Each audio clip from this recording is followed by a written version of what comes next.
जय हिंद सभी भाइयों और बहनों को। आज मैं आपके लिए आरपीएफ कांस्टेबल और एसआई के लिए दूसरी वीडियो लेके आया हूँ, जिसमें आपके लिए बहुत मेन टॉपिक हैं जो एक हर जवान के लिए ज़रूरी हैं। जवान हर कोई पूछना चाहता है क्या होता है, कैसा क्या होता है, क्या नहीं होता, पोस्टिंग क्या है, वेतन क्या है, सब कुछ है इसमें। अब ये आपके पॉइंट हैं। प्रशिक्षण कितने दिन का होता है, ट्रेनिंग के दौरान कितनी सैलरी मिलती है और वेतन कितना होता है, ड्यूटी क्या क्या होती हैं, रहने की सुविधा क्या क्या है, मेडिकल, फैमिली क्वार्टर मिलेगा नहीं, साल में कितनी छुट्टियां होती हैं, ये सारी जानकारी है इसी वीडियो में। ठीक है भाइयों, वीडियो के अंत तक बने रहें, वही सारी जानकारी कलेक्ट करें, क्योंकि आप नेक्स्ट टाइम आरपीएफ कांस्टेबल या ऐसा ही बनेंगे तो ये आपके लिए बहुत ज़रूरी है। ठीक है, अब सबसे पहला पॉइंट है, ये प्रशिक्षण कितने दिन का होता है। मैं आपको बता दूं, प्रशिक्षण आपके कम से कम 36 वीक या 37 वीक, मतलब लगा लो अंदाज, आप इसमें इंटू कर दो, आप इंटू कर दो आप 4 का। ठीक है, ये आपके आसपास 270-280 के आसपास दिन बैठ जाते हैं, मतलब 9 महीने और 10 महीने के आसपास ओवर भी चली जाती है। उसके साथ साथ आपके इसमें आपको सब कुछ सिखाया जाता है। इसमें आपको हथियार, पीटी वगैरह, हथियारों की ट्रेनिंग, पीटी, एक्सरसाइज, ठीक है, रनिंग, दौड़, फिज़िकल, आपका सब कुछ होता है। और ये भी ज़रूरी नहीं है कि आपकी ये ट्रेनिंग आरपीएफ कराए, आप पैरा मिलिट्री में भी जा सकते हैं, जैसे बीएसएफ, सीआरपीएफ, किसी के अंडर में भेज सकते हैं, क्योंकि आपकी जॉब सेंट्रल है। ठीक है, बीएसएफ है, सीआईएसएफ है, आईटीबीपी है, सीआरपीएफ है, आप कहीं भी जा सकते हैं इसमें। और आरपीएफ भी खुद कराती है अपनी। ठीक है, किसी को जानकारी कुछ अधूरी लगे तो पूछ लेना कमेंट में, क्योंकि जो मैं बता रहा हूँ वो तो क्लियर है, लेकिन किसके मन में डाउट हो तो वो पूछ सकता है। ठीक है, दूसरा पॉइंट है आपका, ट्रेनिंग के दौरान सैलरी कितनी मिलती है। आपको मैं बता दूं, ट्रेनिंग के दौरान सैलरी जो आपका बेसिक पे है 21,700 वो हो गया, प्लस इसका 46% आप निकालो, गुणा करके 46 डिवाइडेशन 100 कर दो, ये जो बचेगा, जो आएगा अमाउंट 9,000 साढ़े 9,000 के आसपास, प्लस 21,700 ये जोड़ दो, ये आपको ट्रेनिंग के दौरान आपको मिलेगा। हर जवान को मिलेगा, ये भी नहीं है कि किसी को ना मिले, हर जवान को मिलेगा ट्रेनिंग के दौरान, मतलब समथिंग 30,000 के आसपास आपको मिलेंगे। और जब ट्रेनिंग के दौरान, हाँ अब कुछ डाउट है ये भी कि ट्रेनिंग के दौरान मतलब ट्रेनिंग के बाद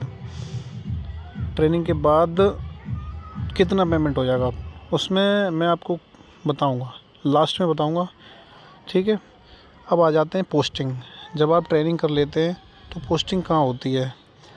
पोस्टिंग एक ऐसी चीज़ है, मतलब आप देखो सेंट्रल की जॉब देख रहे हो तो ये मत सोचना कि घर मिल जाएगी या अपना स्टेशन मिल जाएगा, तो वो उसका कोई भरोसा नहीं है। आप ऑल इंडिया में कहीं भी, आप हरियाणा, छत्तीसगढ़, जम्मू कश्मीर, पंजाब, राजस्थान, कहीं भी जा सकते हैं, कहीं भी, तो कोई क्लियर नहीं है। ठीक है, आप एनएफआर में जा सकते हैं। एनएफआर मतलब जिस साइड में सिक्किम है, आसाम है, नागालैंड है, जहाँ ट्रेन अवेलेबल है वहाँ तक जा सकते हैं। साउथ में आप कहीं भी जा सकते हैं और नॉर्थ में आप कहीं भी जा सकते हो, ये एरिया कोई क्लियर नहीं होता। ठीक है, लेकिन अगर इसमें जोन बढ़ जाते हैं तो आप एक जोन में 5 साल आसपास और 8 साल के आसपास रह सकते हैं। ठीक है, वो ऊपर डिपेंड होता है अधिकारियों के, कब आपकी पोस्टिंग करनी है कब नहीं। ठीक है, ये पॉइंट आपका क्लियर हो गया। इसके भी किसी को कोई जानकारी चाहिए तो पूछ लेना। अब आ जाओ पेमेंट। हाँ, पेमेंट, ये वेतन वाली बात आती है, मैं इसको लास्ट में बताऊंगा। ठीक है, अब ड्यूटी क्या क्या होती है। ड्यूटी नॉर्मल ड्यूटी है, इसकी नई पोस्टिंग होती है तो उस पर तो जनरल ड्यूटी होती है, गेट पे संतरी की ड्यूटी करवाते हैं। ठीक है, अधिकारियों के ऑफिस में ड्यूटी लग जाती है, स्टेशन पे ड्यूटी लग जाती है। आउटडोर ड्यूटी जो होती है उसमें आपको स्टेशन पे बंदोबस्त देखना है, ये जो रेल यात्री होते हैं उनकी सुरक्षा करनी है। इसके साथ साथ आपको ये जेब कतरे वगैरह यानी बहुत चीज़ें होती हैं सारी, ये सब रेल से रिलेटेड हैं। कोई भी चीज़ वैसी नहीं है जो आपको प्रॉब्लम दे। बस आपको केयर करना है, रेल डिपार्टमेंट केयर करना है और कुछ नहीं है। क्योंकि वो काफ़ी लोग आपके भरोसे चलते हैं, आप डिपार्टमेंट आपके भरोसे, वो आपके भरोसे। ठीक है, आपको अपनी ड्यूटी निभानी होगी। और ड्यूटी ये मत पूछना कितने घंटे की होती है, जब तक ट्रेन एक रूट होता है वहाँ तक आपकी ड्यूटी होती है, वहाँ तक जब तक ट्रेन आप वहाँ जाएगी तब तक आपको ड्यूटी करनी पड़ेगी। ठीक है, ये पॉइंट क्लियर हो गया। इसमें भी किसी को कुछ पूछना है वो नेक्स्ट मतलब लास्ट में पूछ लेना या कमेंट में पूछ लेना, और जो कुछ बचा होगा मैं लास्ट में बताऊँगा सब कुछ। ठीक है, अब नेक्स्ट पॉइंट है वो मैं आपको बताने जा रहा हूँ। ठीक है, और रहने की सुविधा क्या क्या है। रहने की सुविधा आपके लिए फैमिली क्वार्टर मिलते हैं, आपको फैमिली क्वार्टर मिलेगा। इसमें भी क्वार्टरों में भी टाइप होते हैं काफ़ी। ऑफिसर जो इंस्पेक्टर होते हैं, सब इंस्पेक्टर होते हैं, एएसआई होते हैं, कांस्टेबल, हेड कांस्टेबल तो एक में ही आ जाते हैं। लेकिन जो सब इंस्पेक्टर एक रैंक हो जाती है, वहाँ थोड़ा रूम का क्वार्टरों का डिवाइडेशन हो जाता है। ठीक है, वहाँ लेकिन क्वार्टर सभी को मिलते हैं आरपीएफ में। और आरपीएसएफ में अगर जाओगे तो थोड़ा मूवमेंट ज़्यादा होता है, फैमिली नहीं रख पाते लोग। सही बताऊँ, यही हकीकत है आरपीएसएफ की। क्योंकि जैसे यूपी में पीएसी होती है, एमपी में एसएएफ है, उसी टाइम में ये आरपीएसएफ बहुत ही स्पेशल फोर्स होती है आरपीएफ की, एक ब्रांच मान लो उसको।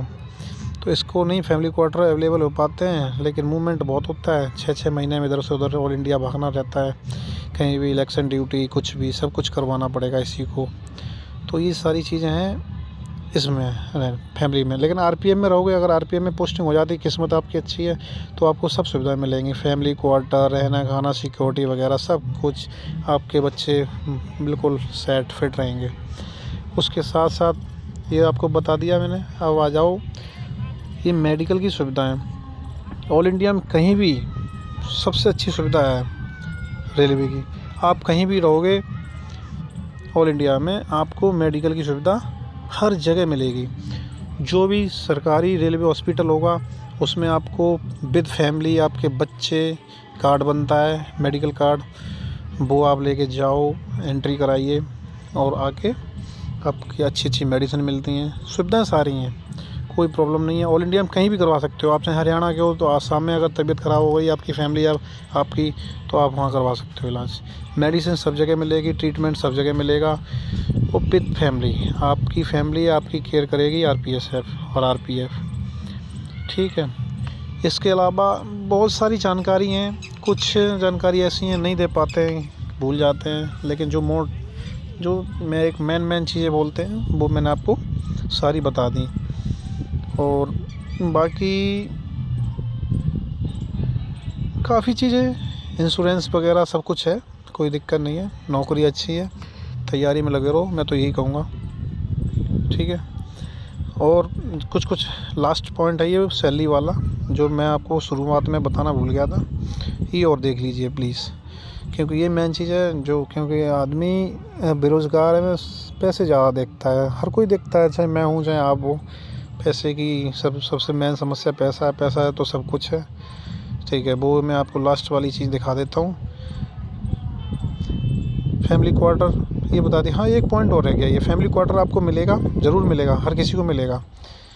वो एक वहाँ के ऑफिसर पे डिपेंड करता है कि क्वार्टर अवेलेबल हैं तो आपको ज़रूर दिया जाएगा, मना नहीं कर सकते वो।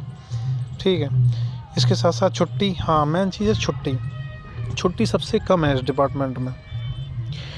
15 CL हैं और 30 LAP हैं।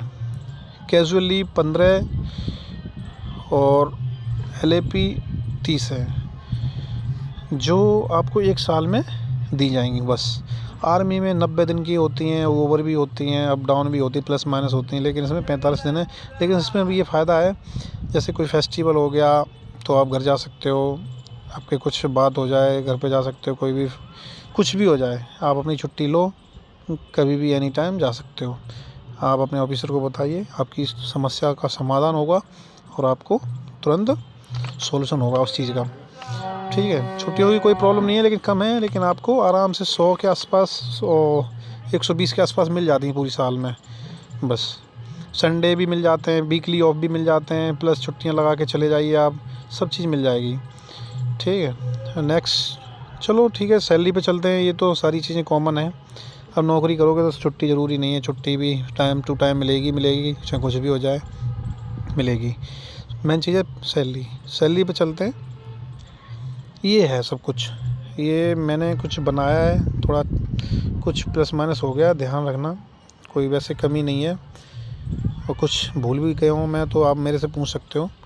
जैसे ये मैंने ऊपर लिखा है प्रशिक्षण के दौरान, तो ये है 36 से 38 के आसपास, मतलब 9 महीने के आसपास, 9-10 महीने के आसपास आपको ये आपको मिलेगा। दूसरा पॉइंट है आपकी ये ट्रेनिंग वाला। ट्रेनिंग के दौरान देख लो, मैंने बताया बेसिक पे प्लस डीए का मतलब होता है महंगाई भत्ता। तो 21,700 प्लस ये 9,982 रुपये आपको शुरुआत के पहले महीने में ट्रेनिंग में ही मिलेंगे आपको। पोस्टिंग ये मैंने आपको बता दिया पॉइंट, ऑल इंडिया सारे स्टेशनों पे कहीं भी जा सकते हो आप, कोई क्लियर नहीं है, क्योंकि 18 जोन है इंडिया में, तो 18 जोन में आप लगा लो, कहीं भी आपकी पोस्टिंग हो सकती है। इसमें आपको कोई संदेह नहीं होना चाहिए। कहीं भी आप होम डिस्ट्रिक्ट भी हो सकता है आपका, कहीं भी आप अगर अलीगढ़ के रहने वाले हो तो आप अलीगढ़ मिल सकता है, आप अगर मथुरा के रहने वाले हो तो मथुरा, आप पटना के रहने वाले हो तो पटना, आप बंगाल के हावड़ा के रहने वाले हो तो हावड़ा, कहीं भी आपको होम डिस्ट्रिक्ट भी मिल सकता है। और ये भी नहीं है कि होम डिस्ट्रिक्ट मिले, होम स्टेशन भी मिल सकता है। ठीक, और ठीक आगे चलते हैं। अब जब ट्रेनिंग हो जाती है उसके बाद ये देखो बताया था मैंने, ये बेसिक पे है, बेसिक पे जो 21,700 आपको बताया गया है, और डीए जो आपका 9,982 है, और ये राशन मनी आपको मिलती है। ये देखो राशन मनी, ये आपके मतलब 10% के आसपास ये पैसा मिलता है, बेसिक पे का 10%, मतलब आपके 2-2.5 हज़ार रुपये 3 हज़ार के आसपास मिल जाते हैं शुरुआत में। ठीक है, शुरुआत में आपको ये मिलेगा। उसके बाद ये आपके मोबाइल के लिए भी सबसे अच्छा है, मोबाइल के लिए 25 रुपये दिए जाते हैं। ज़्यादा कुछ नहीं है, 25 रुपये से कुछ नहीं होता, लेकिन एक मोबाइल सेल अलाउंस बोलते हैं जिसको, 25 रुपये आपको दिए जाएंगे। यात्रा भत्ता मेन चीज़ है, यहाँ से सैलरी इंक्रीज़ होती है, मेन चीज़ ये इम्पोर्टेंट है। अगर आप जिस स्टेशन पे ड्यूटी करते हैं उससे अगर 8 किलोमीटर ओवर ड्यूटी करने जाते हैं आप, जैसे जिस स्टेशन से, जैसे आप कानपुर हैं, कानपुर से 8 किलोमीटर आगे पीछे लेफ़्ट राइट कहीं भी अगर आप जाओगे तो आपको यात्रा भत्ता मिलता है। यात्रा भत्ता का मतलब देखो, किराया तो लग नहीं रहा, आप रेलवे में जाओगे, ट्रेन से आओगे, ट्रेन से ही जाओगे, लेकिन आपको यात्रा भत्ता मिलेगा आपको। अगर आप पूरे दिन उस साइड में 8 किलोमीटर ओवर ड्यूटी करते हैं तो आपको 500 रुपये पर डे वो मिलेंगे 100%। अब लगा लो आप अगर आरपीएफ में हो तो 500 गुणा कितने, ये 30 दिन होते हैं, ये आपके सीधे हो गए 15,000 रुपये। ये हो गए आपके 15,000 रुपये, ये आपके सीधे हो गए आरपीएसएफ में। और आरपीएफ में रहोगे तो ड्यूटी के ऊपर डिपेंड करता है, ऑफिसर के ऊपर कितना आपको आउट ऑफ स्टेशन भेजता है, तो ये चीज़ हो जाती है। तो फिर ये जोड़ लेना आप। उसके बाद कपड़े, जुलाई के टाइम पे आपके हर साल 10,000 रुपये आएंगे ही आएंगे आपकी सैलरी में, चाहे कुछ भी हो, आपके 10,000 रुपये आएंगे ही आएंगे। ठीक है, हर साल जुलाई के महीने में। ये आपका क्लोथ अलाउंस होता है, यूनिफॉर्म अलाउंस जिसको बोलते हैं, जिसमें आपके यूनिफॉर्म, वर्दी, जूते वगैरह ये सब आपको लेनी है तो लो, और नहीं लेनी तो सब आपके पैसे हैं। कोई इसमें ये नहीं है कोई रोक रहा है सैलरी या पेमेंट, कुछ भी नहीं, सब कुछ आपका ही है, आएगा ही आएगा। बच्चों की फ़ीस, हाँ ये भी इम्पोर्टेंट है। बच्चों की फ़ीस जैसे स्कूल में बच्चे होते हैं, आपके बच्चे पढ़ने जाते हैं तो आपको 27,000 रुपये पर ईयरली आपको ये मिलेगा ही मिलेगा। बच्चों का 27,000 रुपये पर ईयर, एक बच्चे का। ओनली 2 बच्चों के लिए अलाउ होता है, इससे ज़्यादा नहीं। ठीक है, और बहुत सारी चीज़ें हैं, ये देखो बता रखा मैंने, बहुत सारी चीज़ें हैं, अच्छा है, सब कुछ अच्छा है। सैलरी ज्वाइनिंग हो जाएगी आपकी। अगर आप यात्रा भत्ता भी लेते हैं तो आप 50 प्लस माइनस 50 से ऊपर भी जा सकते हैं, नीचे भी रहोगे। और अगर बिना यात्रा भत्ता करे तो तब भी आप इस वाले सर्किल में रहोगे ही रहोगे, ये गारंटेड है। ठीक है दोस्तों, मैं ज़्यादा नहीं, मैं तो भाई आरपीएफ का आदमी हूँ, तो मैं सारी जानकारी आपको इसलिए बता रहा हूँ क्योंकि वैकेंसी नज़दीक है और मैं चाहता हूँ कुछ ना कुछ जानकारी मिलते रहे, लड़के थोड़ा हौसला बढ़ा रहे, क्योंकि जब तक सामने किसी चीज़ का टारगेट नहीं होता ना, तब तक लड़के, और कोई भी हो, मैं हूँ चाहे आप हो चाहे कोई भी हो, टारगेट जब तक टारगेट नहीं है तब तक कोई पीछे नहीं भागता। तो मैं दिखा रहा हूँ बस, कुछ लालच मान लो या सर्विस मान लो या किसी का फ्यूचर दिखा रहा हूँ। तो आप ये देख लीजिए और कुछ डाउट हो वो आप मेरे से पूछ लेना। ओके, ठीक है भाइयों, विदा लेता हूँ। जय हिंद, जय भारत।